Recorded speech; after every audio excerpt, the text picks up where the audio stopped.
Meanwhile, we have been in surges before. This time around, 62% of the U.S. population is vaccinated. And doctors say that's certainly a factor in how sick people are getting. WESH 2's Amanda Dukes spoke with a doctor about how this variant is different. As new COVID-19 cases surge, the CDC says it's still researching the characteristics of the Omicron variant, including whether it leads to less severe illness than the Delta variant. Meantime, doctors around the country report the most common symptoms they're seeing are cough, fatigue, congestion, or a runny nose and a sore throat.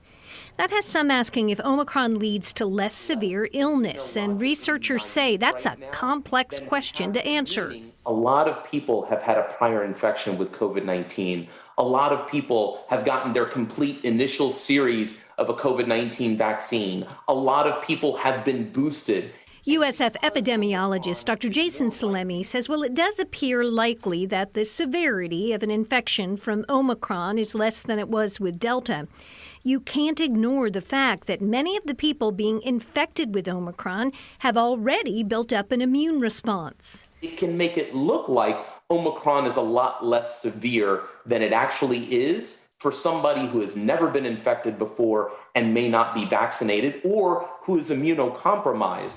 Hospitalizations right now are nowhere near what they were at the peak of the Delta variant, but they are creeping up, and health officials stress the most vulnerable right now are the unvaccinated.